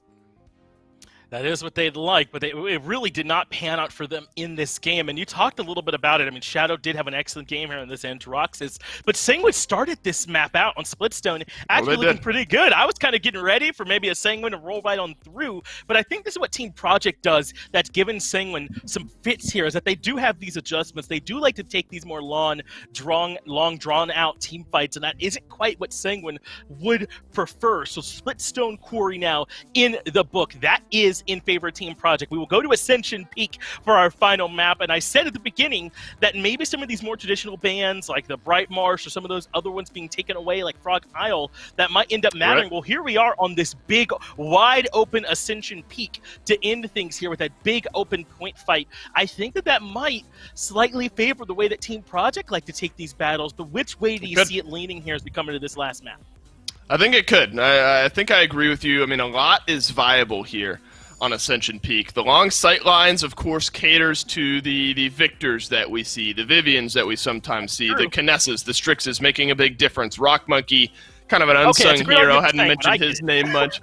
Rock Monkey on the Kinessa last game had a big performance. So I think you start to look, of course, in a game where two teams who like to play aggressive, we have to shout out the damage dealers as being a big pivot point around it. A respect ban, and nothing short of it for this Grover. Cuss Cutie, in both of the wins, has been playing this Grover and has looked very good on the Grover. And he works well on Ascension Peak. He can spread out that healing behind the statues in relative safety. So I think a good ban there by Sanguine, but we're going to have to see a different look. And Io taken away as well from Team Project. So Furia, Genos, both of those are what come to mind, but a Vivian certainly left open here for Sanguine. A lot of damage Project are going to have to deal with. And I think the real big difference maker, and it might be a little bit anticlimactic, it's been who goes first, right? It's been these picks and bans. Because Sanguine, when they're going first, they know that Team Project can only ban 2 of those 3 priority picks, the Vivian, the Talus, and the Io. And right now, Team Project, I think, correctly recognizing the Io is the real enabler of what makes Sanguine so hard to beat. They give up the Vivian, so now as long as they can keep that in check, then Project might be in an okay spot here. And it's tough to play Androxus into that Vivian. I mean, obviously the mobility is going to, keep you alive a little bit longer. But once she trains her sights on you, it's not going to be super free and just kind of, gunning her down in the back. A accursed arm will eventually find the kill if most of it isn't blocked out by her shield. I think Sanguine have to be happy with the way that this draft has gone for them so far. I mean, you get Vivian, Kinessa, 2 of kind of the highlights that I figured the teams would be splitting here And both of them go to Sanguine as well as a Khan for Wadu to control that front line. I think it's a great start. Furia is where I figured Cuss Cutie would go. That sudden team fight potential is kind of what helped Project win on Splitstone Quarry as well. So they certainly still have a chance despite an overwhelming damage advantage maybe for Sanguine. The only problem here is, and this is a small one, it's some of my personal bias, I just love Androxus on Ascension Peak. I don't know why, but for some reason he's good. He always seems to do very, very well on this map. But as you said, as you mentioned earlier, when we are dealing with some of these big, wide open areas, these longer sight lines, I mean, are there many scarier picks to you than a Vivian, Cassie, and Kinessa? Right. I mean, those 3 picks should be able to do pretty well here, even when they are trying to go into the healing from the Furia, the bulkiness of the Ashe and the Inara. It should be relatively free range for them to hit these shots. So it's not the Genos here. I agree with you, though, that Project maybe are going to feel a little bit more comfortable fighting, on Statue side, using some of those small line-of-sight breaks to their advantage. They're going to have to against the Kinessa anyway, but specifically against Vivian and Cassie as well. And now that you have a Bomb King very good at controlling some of the smaller spaces here on this map, it's tough for me to really call here, Finch. I don't know if I have a great answer for you. I think if Androxus and Ashe are able to kind of freely dive on Kinessa in the back, it'll make Team Project's life easier. But we've seen Sanguine peel backline dive through and throughout this set. It's going to be a barn burner to be sure here in Game 5. That's right. It feels like in all these matches, it goes down to sort of this timer on the dives. How long do they last, and who can peel back to help out first? Well, we're going on to Game 5, the last match here of our upper bracket finals. Let's figure out who our winner is. Let's get it. I'm absolutely excited to see who's going to be the winner of this set. Team Project versus Sanguine. Long, hard-fought battles, but at the end of the day, we come to a Game 5 on Ascension Peak. Gore, how do you feel about the triple DPS into double frontline? We haven't seen that truly work against a traditional composition before. I mean, it's one of those things that it's what Sanguine likes to run. It's what they ran in Phase 1. It's what they're going to keep running today. And, well, hey, yesterday they brought it to Ascension Peak, and they were able to take down, well, unfortunately, District 69 in a pretty swift 4-0 on this map. This is one that they love to be able to go to. It's one that they can absolutely dominate on. And so it's up to Team Project to slow them down, because otherwise I think this draft, it's going to be a lot to control them.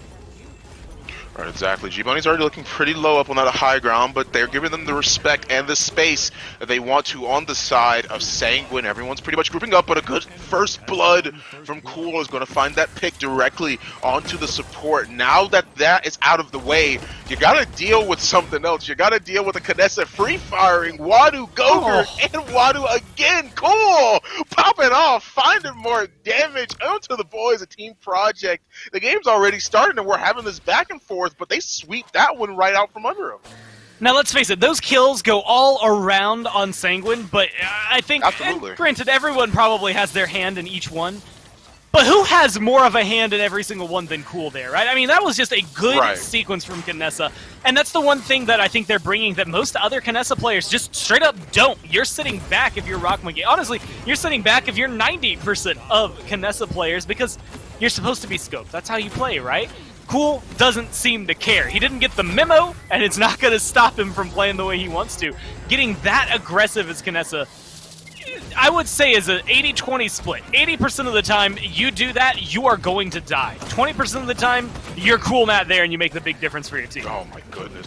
Yeah, they try and follow through onto Wadu, but that's not going to be enough as Poison finds himself a nice double kill. Wadu Heckington finds himself one. That's for a total of 3 members of Team Project that are down and out for the count, at least until that respawn timer is done ticking. It seems like it is. So now they're going to be able to try and fight back, or at least reclaim some of the ground it is that they lost. Dread Serpent is going to be utilized as Ashe was about to dash out, and now they're able to get that kill and put that pressure on him. If you have an opening ultimate like that, that obviously shows that they are looking to tussle right now. Inflame being utilized, followed by the King Bomb, rolling right on through. That's a double kill for Shadow. Rock Monkey finds one of his own as the Inflame, the Wings of Fury, come right on through. It means they're ready for war, baby. Shadow with the triple, enforcing the rest of Sanguine back, and now they've turned the tail on its head. But most of that forced off of, realistically, the Dread Serpent. So I think Project, maybe having to play way more defensive than they would like. Still haven't been able to charge up their dominance here, so maybe feeling the pressure in that area. It's going to be a lot. It's enough to be able to get a huge gap between where Sanguine are and where that payload needs to go. So you've definitely got control of it, and with a kill onto Wadu, you're slowing this down immensely. But if I'm Project here, I'm maybe a little worried about what I had to invest. You have 40 seconds. If you can keep the fight going in your favor, you can charge those up. But otherwise, and I think the otherwise is what's happening, Sanguine are still in this. Yeah. 30 seconds still remaining, and to be able to get that recapture at the 30-second mark means you're ready to try and push the card in. Will they use the ultimates? Well, only time will tell at this point, and 20 seconds to be exact. If they will decide to use it, a good pick directly on the Shadow on the side. He could disengage Bolt off the side. He almost did, but thankfully he had the cooldown to be able to dash right back on. Definitely very, very close for a pick for sure. But Poison holding this all on his own, if anything, making sure that nobody else can really walk over on that side. Gogurt finds 2, but it's another pause from Wadu. We'll actually take a moment while everything is getting sorted out to see that there's only 2 seconds remaining on the clock, Gore. That's not a lot of time for Sanguine to try and reclaim, especially when they just lost 2 members.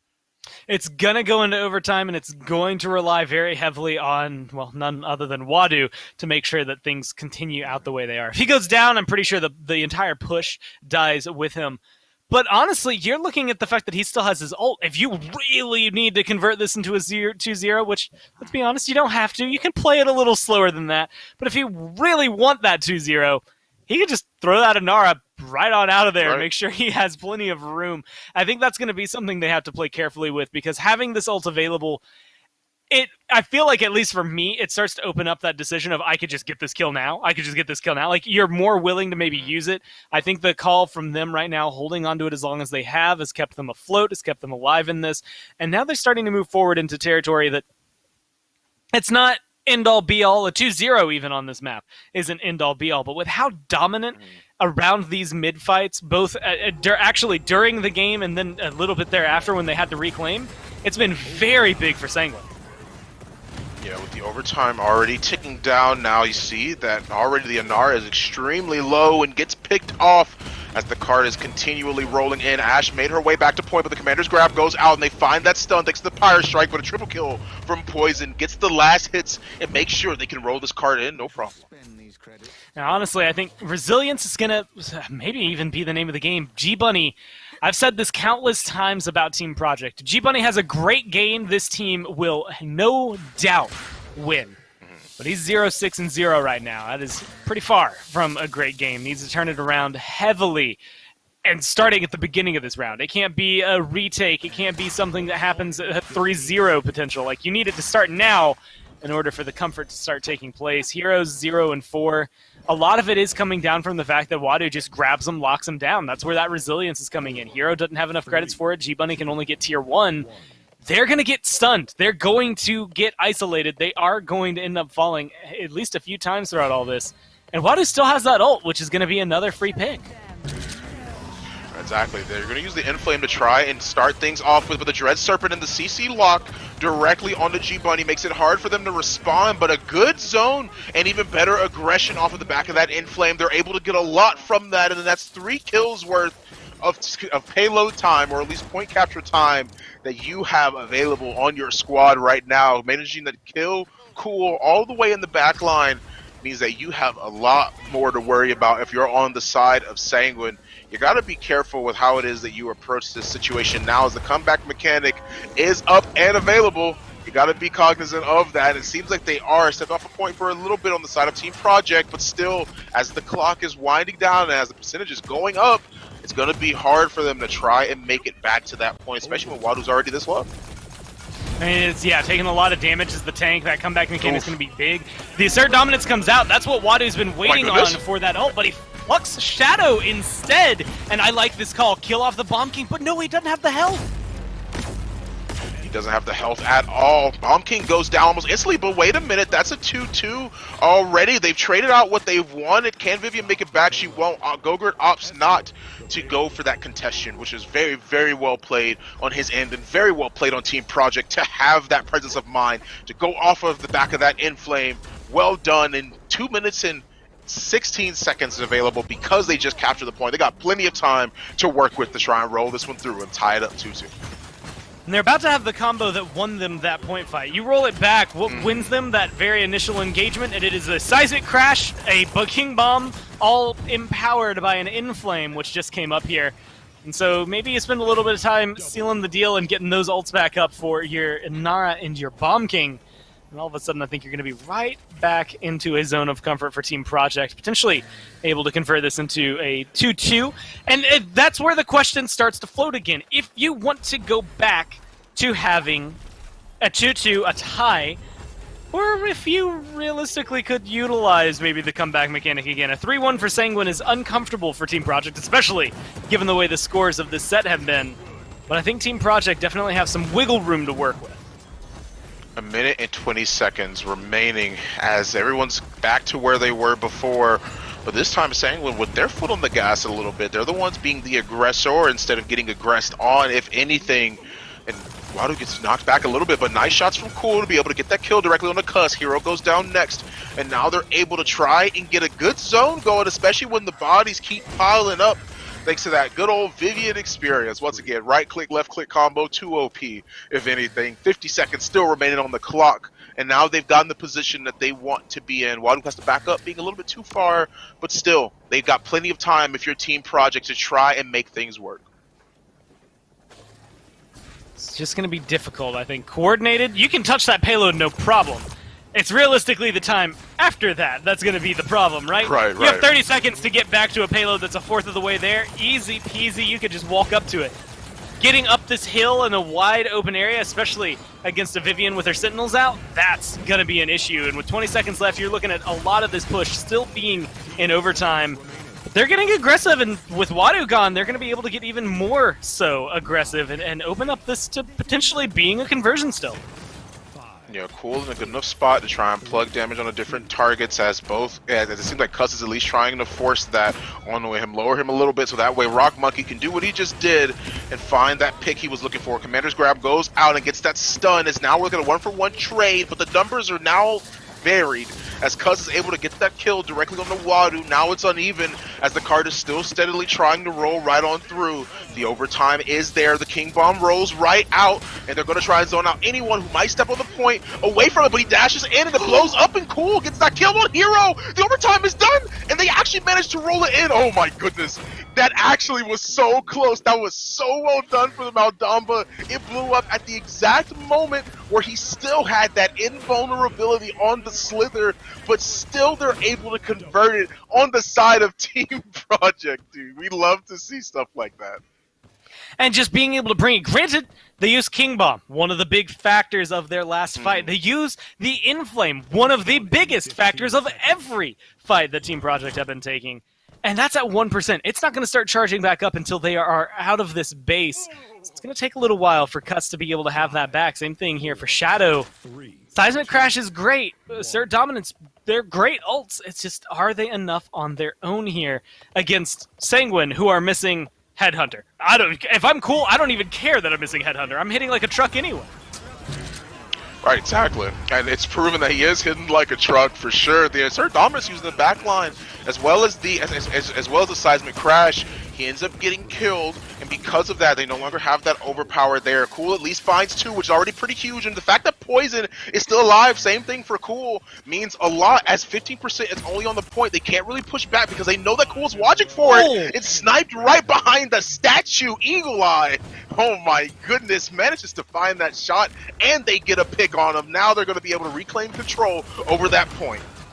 I mean, that guy just being able to find those angles, Cool. He's playing these snipers to the note. Now Wadu's back, but he has to play this more cautiously than he has been. He's kind of been throwing his health bar just to the wayside in terms of concern. He needs to stay alive for his team, and now it looks like they're able to do so. Use the statues appropriately. Yeah, you're not tanking it the way they did last year. You're playing a different game, but you are still important and crucial to your team's control and success. Yeah, Cool being a little bit too overzealous. He just pops that Headhunter to try and move in, and Poison tries to get the last hit, at least on that Bomb King, but doesn't seem like it's going to work out. No comeback mechanic available for either side, and with the kills rolling in on Team Project, it seems like they'll be able to get what they wanted, which is, in this situation, a zone. They're going to have to wait a little bit longer before they can make it back. The Accursed Arm gets utilized, meaning that he's trying to find any sort of pick that he can, fires at Cuss, and gets him real low. Got to be extremely careful with that. They are at least able to lower Hero for a substantial amount, but getting rid of Cuss, that's absolutely huge. That's no healer that you have anymore, but no one can make it back to point. They were able to touch for the overtime, but can they stall? Seems like Cool wants to opt to go for it, manages to stall for a little bit longer, got the touch, but no one is there to provide any sort of more overtime being provided to them. That's another point for Team Project, in 2 minutes and 20 seconds on the clock as they just captured it, and that was an intense fight. They use the Enflame, they use the King Bomb, both of which maybe not finding as much as you would like, but hey, they find enough, right? All you need is a couple of kills to ensure you seal the deal and capture that objective. Now they're looking at this push. Sanguine, this is do or die. This is as do or die if you've gotten this tournament so far. Yeah, you've already been in a best of 5, but now if this converts, Project are going to be able to move themselves to the grand finals. Luckily for Sanguine, they're finding themselves some kills. Yeah, Hero's just going to jump off the side just to make sure that he staggers, that he doesn't get staggered out, and make sure that he can group back up with his team effectively. Poison was going to get the credit for that kill, so we'll have a little bit of cash in the back pocket, but nothing too crazy, as everyone's really just trying to hide. This shows that they want it, because they're pushing up so far to try and keep this zone going as they're trying to converge directly on the Cool. Blinks out, tries to at least put pressure on Bomb King, knows he's going to be dead anyway, so he might as well try and see if he can take a body with him. Not going to be that lucky though, as Bomb King is so low. He's still living despite all of that. Gogurt trying to get the kill around the corner, but can't manage to find it. The Gourd is there to keep Wadu alive for a little bit longer, but he's going to go down still as Vivian is all the way in the back line, still melting targets, so I mean, I guess that counts for something. It counts for something. Doing a lot of damage. The payload's starting to move, and we saw what they could do with 30 seconds on the clock. Now you have a minute to be able to get it moving from the same spot. I think it's going to work out a little bit better overall here. Ults are coming up. This is Project's game to win right now. I mean, they are in control. They have these ults available in Flame. Whenever you need to seal the deal, it's going to come through, and it looks like Cuss says that's right now. Oh, Cool just ends up getting picked off. Same thing for Poison. Assert dominance, all the ultimates, everything in between. And with Gogurt being all the way in the back, he has to find a way to get back to his team. Despite the fact that they're putting on a clinic on him right now, Rock Monkey gets that last hit, but people are still alive. They used a lot of those ultimates to make sure they could get the cart this close. It's a matter of how they follow through with this. The overpower is there. Shadow tried to block the Bomb King from falling off the side, but it's not going to be the case as the ultimate gets used. Commander Grab goes out and stuns the Ashe. The bodies pile up, and now we got a 3-3 match point, set point, everything, just for the last time that you have to prove, are you ready to go to finals? And Vaughn, look at it right there. This highlight starts with all 5 ults being available. Look at them now. Team Project, they started with them, they used them, they dropped them, and they did not get the conversion. Now you're going into an even point fight. 45% on the Inflames, going to be pretty solid, at least as far as leads go, but you're feeling the deficit, and if you're feeling it this hard, all it takes is Wadu, and this is going to be the rudest way to say it, but just not messing up this time, not getting too aggressive. They keep biting off more than they can chew on Sanguine, and it ends up punishing them. If they play this one the way they played round 1, then they could still win this one, not only handedly, and push themselves into the grand finals and knock Project out of here. But that's what it comes down to, baby. The Paladins Pro Circuit Summer Finals. And it's really going to come down to the final point in this one. They open things up with a kill on Rock Monkey as the Dread Serpent gets utilized on the back of their aggression. You have Vivian tearing through different targets, and Cuss has to back up 33% to 12, and Hero's going to go down next, as now the Ashe is the target of their aggression. Sheik follows suit Soon after that, 54%, but Team Project might be able to make it back unless Rock Monkey gets killed again. As soon as he came out of the spawn, was mounted and ready. Cuss is down too. How much longer can Team Project stall for? If they can stall at all, I don't think they'll be able to, as Cool finds a double, charges his way right on, disengage, bolt off, Cool with the triple, and that's an overtime available as Sanguine are going to make their way with the Salt Shakers to the Grand Finals. Beautifully executed from top to bottom. A little bit of a dip there in the middle where Project are just smacking them right back every step of the way. But they start that fight exactly how you'd want to see. They have one big ult and they use it. That Dread Serpent being able to isolate, get rid of that Bomb King, get pressure onto that Furia. Cuss only died once in that last fight, but he was not in it for pretty much the entirety of it. They pressured him out early on. Once you lose that line of sight as Furia, you're not able to get the healing, and then it was just systematic, one by one, killing off anyone that you could on Team Project there to make sure they fall away. Sanguine had one job to do, and they did it. Yeah, they did it. That's the best way of putting it. They're able to capitalize on this victory. 3-2, an awesome set, but I'm not going to use any puns to close out the day. I'll just toss to the desk and say, finish the trouble. Yeah, thank you, man. What a phenomenal set that was. I mean, how could you ask for better to close out the day here on Saturday, Dulcin? And really, it came right down to the wire. I was kind of on the Team Project boat towards the tail end, but you kind of mentioned it to me a lot of ultimates expended on that last push. They don't get the conversion, and then a fatty Dread Serpent kind of put it to bed, didn't it? What a set there from Sanguine. I mean, I don't want to say that Project kind of sold out there to try to win it on the push, but in a way they did. I mean, they used a lot. They used the Assert Dominance. They used the King Bomb. Inflame obviously quickly charges, but you have that one a little later in the final mid-fight. So they were really feeling like they could win the game, and they had a great shot at it, but the King Bomb didn't find that much value. The Assert Dominance was just sort of walked away from there. And then the final mid-fight really decided by the ultimates that Sanguine had immediately available. And it was the tale of kind of two fights throughout this entire game, this final game here on Ascension Peak, where the longer, more drawn-out fights, Team Project tended to run away with those, but then the ones where Sanguine were able to swing really quickly right off the bat, that's when they were on top. And Sanguine winning all three of the games they were first pick, if I'm not mistaken. I mean, I think it does go to show some of the value there that Gogurt was able to provide for this squad and how boxed in that Project must have felt between those three bands. I mean, we talked about going into Game 5, but the IO, the Vivian, and the Talus really did kind of put Team Project into a corner where in the world where they were second pick, one of those was going to make it through, and it looked like they finally found that winning formula by banning away the IO, but the Vivian ended up giving a little bit too much value. The Canesta as well for Cool was really strong. We talked a lot about how, especially in that first point fight, where it was putting in tons of the damage and lowering the kill threshold. I mean, really impressive work by Sanguine to kind of box Project in and eventually find that win. I mean, my goodness, the 3 damage dealers for Sanguine here in this game nearly mirrored on the KDAs, 18, 10, and 24 for Gogurt, and then 23, 10, and 18 for Cool, and then a nice even 15, 8, and 15 for Poison. Should be no surprise that they're on top of the damage charts here in this one. I think Cuscutie, again, had a phenomenal game on this Fury. I think the stuns were on point, here and there. The Inflames found some value when they were available to be used, just wasn't really there towards the end of this game. Baller Steve, some good Dread Sermons, as you had mentioned. And it was kind of that dynamic around the Canessa that we were curious to see how it would work here on Ascension Peak. It looked like once or twice Project just said, all right, let's try to ignore her, win this fight elsewhere. Hopefully she can't weave the shots in. Then there were times where they tried to aggressively dive onto the Canessa in the back, win that fight first, and then return to the rest. And it really kind of relied on picks elsewhere. It was not often that Cool was the first one going down. So if Project weren't able to win the 4v5 elsewhere, they weren't winning the mid-fights.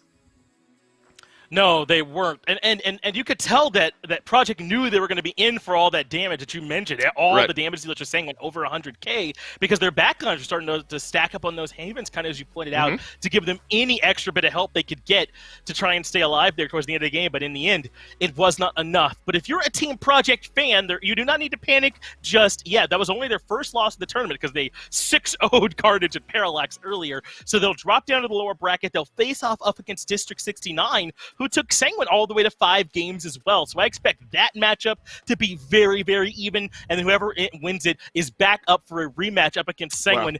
Wow. Everyone in the lower bracket was sent there by Sanguine at this point right now. Right.